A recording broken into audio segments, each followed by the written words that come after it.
So a couple of weeks ago, Carson Reed invited me to do a coaching call with his students in his AI agency community. And I answered a bunch of questions from all of his students on how I scaled my agency from $0 to $2 million per year in 10 months, closed 771 clients, and ultimately collected over $5 million in cash with my first agency. Hope you enjoy. I mean, would you recommend doing just a 2-call close down like the first? Because every single dentist I've talked to so far, and I've talked to like 50 at least, they all have been talking to other companies. I would actually kind of reason with them a little bit, and I would be like, dude, I'll tell you what, I doubt that you actually want to sit here and have 4 or 5 demos with guys like myself and waste 5 hours of your week doing this. So maybe the easiest thing would be if you just tell me like exactly what you're looking for. Like, what does the dream scenario look like for you when working with a company like mine? And then he tells you, or she tells you. And then I would just straight up be like, cool, man, that sounds like it's pretty in alignment with exactly what we do. I'll actually show you specifically what we do here in a second. But if everything looks good and you feel like we line up with exactly what you're looking for, do you think you would even need to take the other calls with the other companies? Or do you think you can just like get started with this and not have to waste your time on those? So I might try to get like a small tie down literally in the discovery phase, asking them exactly what they want. Because here's the thing, dude. If you say, tell me exactly what you want, hey, and they do, and you say, if we can give you exactly that and everything looks good and we guarantee your results or whatever, would you be willing to do it today? And they say no. Like, really? I might even challenge them on that. I might even be like, really? Like, if we can give you exactly what you're looking for, like exactly what you just described, you would still want to talk to the other companies? Why? You know, like genuinely. And I would kind of like poke fun at them, or I would like, you know, there's stupid analogies that you can make. You can be like, hey, are you married? Yeah. When you met your wife though, like, did you feel like she was the one, or did you feel like, hey, I need to go like date multiple other women before I'm willing to like commit to her? Like, I would genuinely like with them, I would actually give them shit and sort of like pry at them and poke at them a little bit and try to like ego test them just to kind of be like, number one, detach from the outcome. But number two, just like call them out on the nonsense. For building trust, because there's like 8 different roofing companies guys are talking to. Does it really make a difference when you have like a good Facebook page and stuff up of like you like teaching guys how to do roofing stuff? And yeah, because like I have nothing on the Facebook page or Yeah. This is a fun question.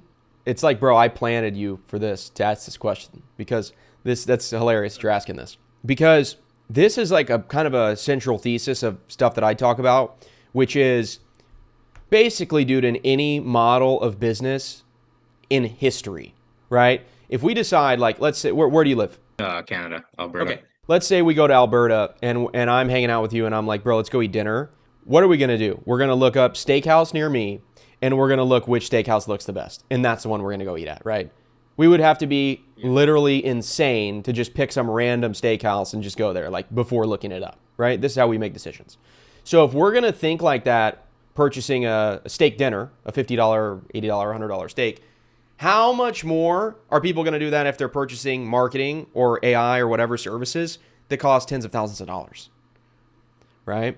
But still, I think the mindset with a lot of people is, well, I can worry about that later, right? That's sort of the idea. But it creates this sort of chicken and the egg scenario because people are like, well, I'll do it after I get clients, but what if by doing it, it helped you get clients, right? So like, which one comes first?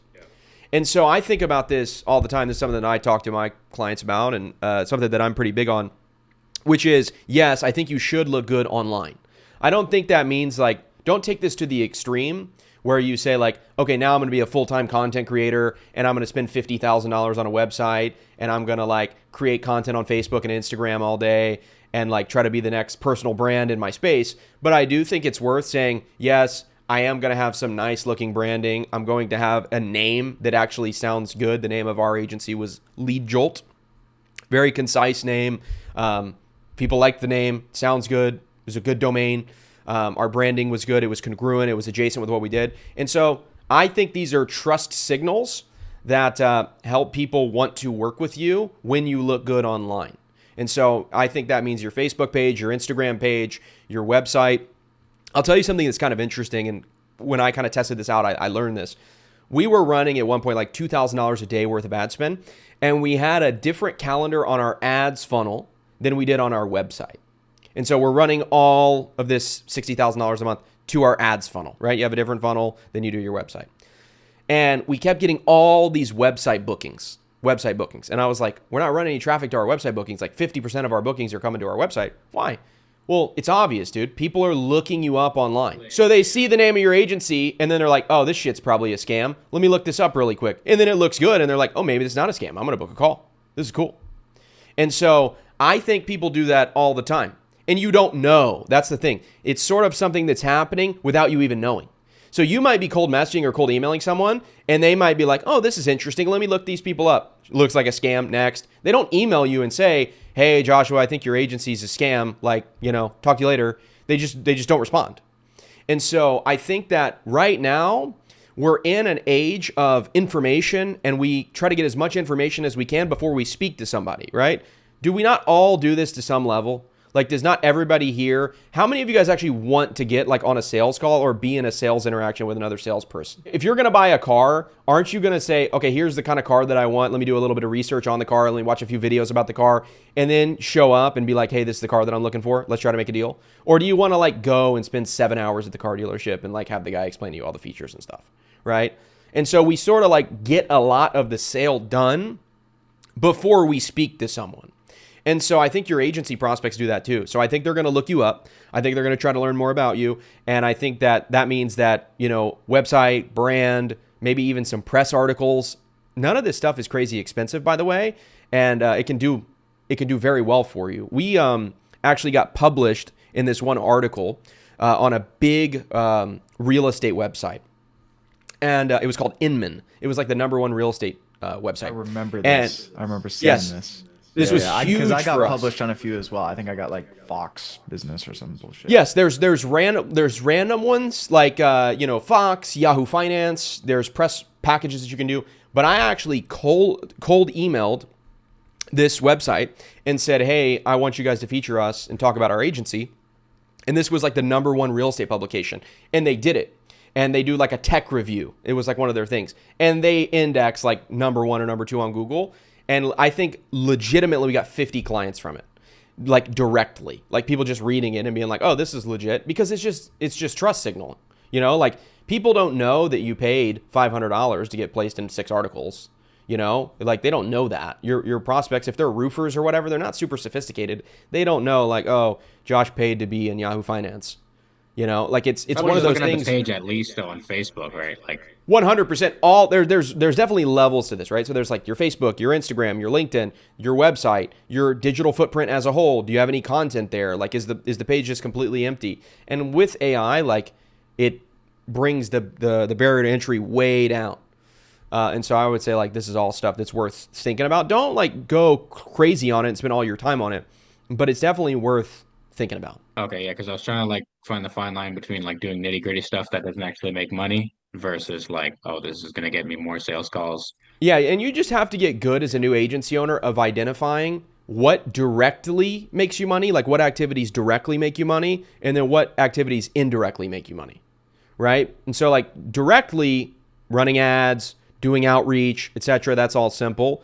Indirectly might be like working on your pre-call VSL, working on your main VSL, shooting content, getting press articles, working on your website, remarketing emails, reactivation campaigns, like that kind of stuff might indirectly make you money, so it's worth spending some time on.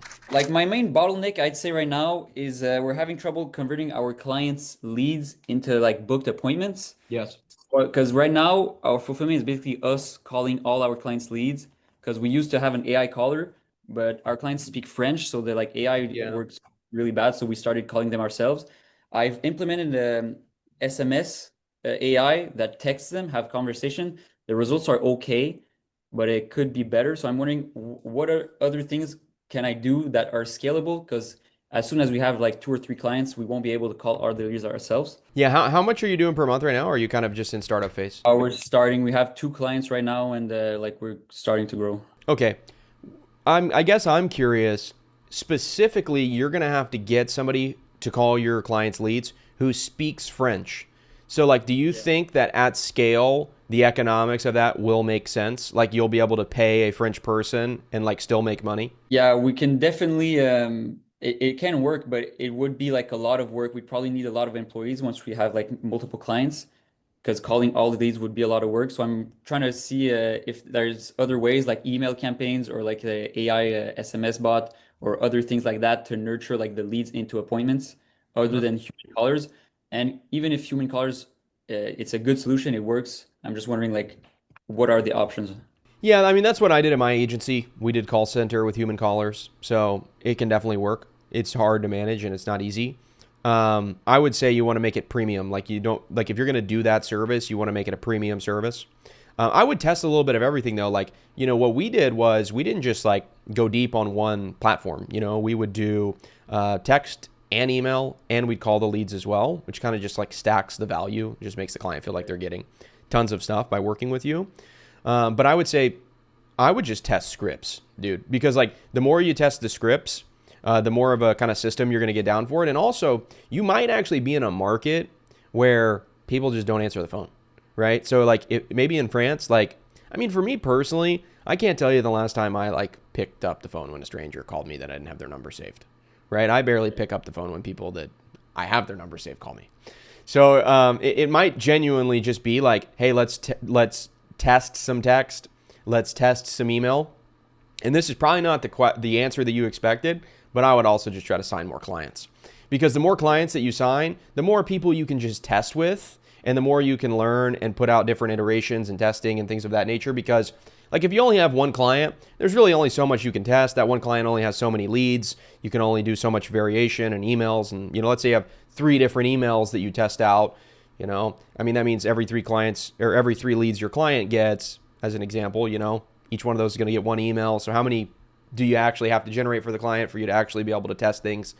So I would just say like, I would also just try to get a few more clients. And I would just say we text, email, and call your clients for you. And I would kind of make that your offer. And I would also say too, like, people don't really care as long as they're getting results. And so like, let's say like the texting works really well. And you tell the client like, hey, we haven't been calling the leads as much. The text has been working so much better. Hey, you're getting great results. Like nobody's really going to care. And so I would say like just test a little bit of everything. Like if you're new and you have a few clients and you're doing all the fulfillment, you're not outsourcing it, you should just kind of like test with that client. And this is like bad to say, but I would just have the expectation that the person's probably going to churn anyway. So I would just test stuff out and just see what works. And I don't mean like blatantly screw stuff up. I mean like, put in a lot of work. I would communicate with the client a lot. Like I wouldn't just throw like long balls and just try crazy stuff, but I would say like, this client, test things, communicate with them, let them know what you're testing, try to get feedback from them. Like if they have an appointment, try to figure out how did the appointment go, what did we do, what can we do better, etc. And then you can just sort of package that up and then that becomes your offer and you scale it. We also had our first client ever churn, and it was just because I was so backed up on fulfillment that it kind of like pushed their rollout date a lot further back. So we unfortunately set expectations for them, and that's how we lost one of our clients. So that's probably the first thing that it was like setting expectations up front, and now that I know what to do, we know how to do it better and quicker. But yeah, yes. You're right. It's like probably just hiring manual again to do a lot of those builds and kind of go that route. Another thing that I would think about is your profit margins are relative to the amount of work that you do. And so a lot of people, profit margins are an extremely important metric, right? I'm not saying don't focus on your profit margins. But the person with the highest profit margins, do you guys know who has the highest profit margins? A freelancer, because they do all the work, right? And so I would rather say, okay, I have 60% margins and I work 10 hours a week because that's more scalable than having 95% margins and working 100 hours a week because I can't scale that, right? I can't go and create more time in the week.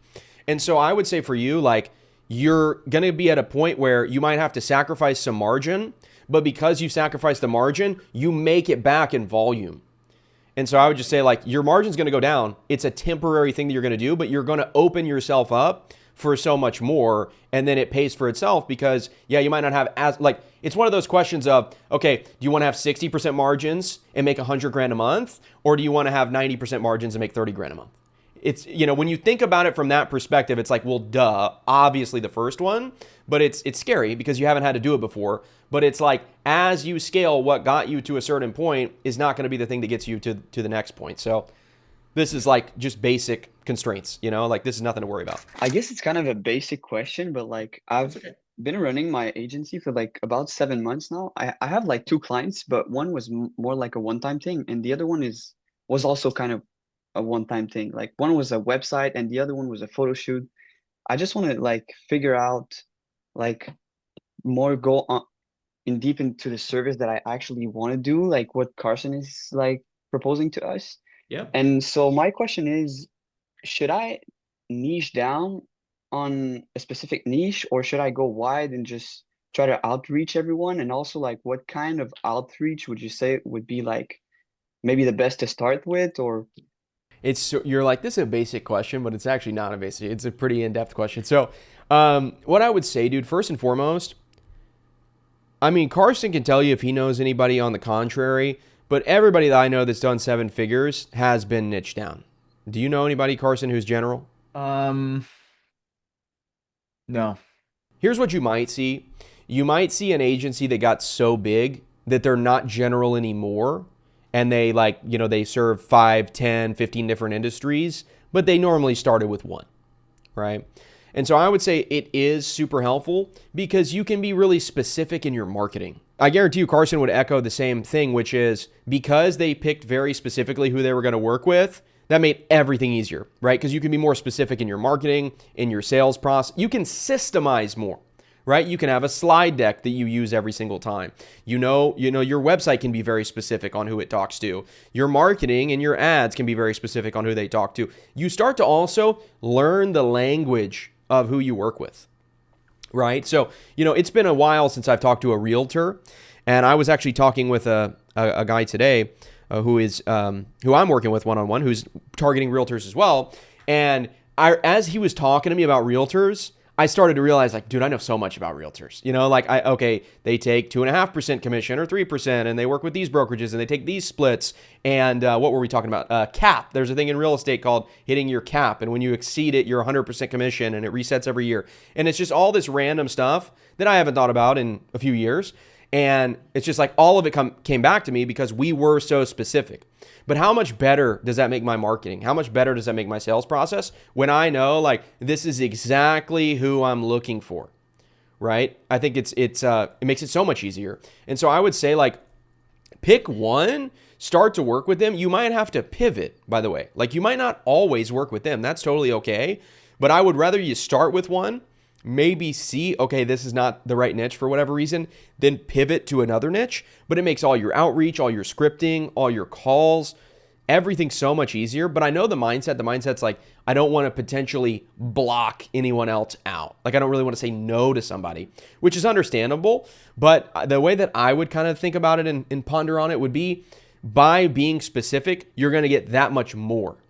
Right? So any kind of stuff that you maybe miss out on, by being specific, you actually get more. And another thing is, the biggest benefit is it just becomes very systemized, where you're just doing the same thing for every single client over and over and over again. And you really have like an assembly line, as I like to call it. Like, that's kind of what you're working towards, you know, or what you should be working towards, I think. So yeah, I'd say pick one. in terms of picking, should I just go something like close to my interest, or just like high ticket maybe? Iman used to say, pick something that you're interested in. And bro, like, I'm not interested in any of these industries, you know? None of them are super interesting to me. So it's sort of like, dude, you know, I don't know. I think that I would say, like, I don't know if that matters per se. I think the things that matter is, do they sell something that is high ticket, like over $2,500, ideally? Are they working on a lead generation model? Like, that's pretty important too, I think. And are they easy to find? And so, like, that's kind of the qualifiers that I have. Now, you know, other people might have kind of different ones, but like med spas, yeah, they have a product or service over $2,500 in lifetime value. They're pretty easy to find, and they work on a lead gen model. I think that's what makes it a good niche. So that's kind of the qualifiers I think that I have. So I hope you enjoyed the training and found it useful. If you did, I work one-on-one with agency owners in order to help them scale and really just install all of the systems that I used at my agency to close 771 clients directly into my partners' agencies. And within agency clients, my private incubator, I actually do a daily group call every single weekday. So if you enjoyed this and you would like to be on calls like this one with me, go to agencyclients.com or the first link in the description and apply to work with me. Also, if you have any questions about anything in the training and you want to message me on Instagram at John Gross Agencies, I personally respond to every single DM. You can find that in the description below as well. Be sure to like, comment, and subscribe and do all of the YouTube stuff. I'll see you in the next one.